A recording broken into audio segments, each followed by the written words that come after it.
What's up, guys? This is AK Recovery Project, if I can say that. Original Malibu, by the way. Not sure what's happened with company. Bought it Home Depot 2001. Used it till 2005.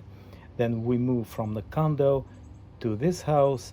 Not a lot of space I can use. So one broke. I'm not sure what's happened, but I just pack them and keep them for 20 years.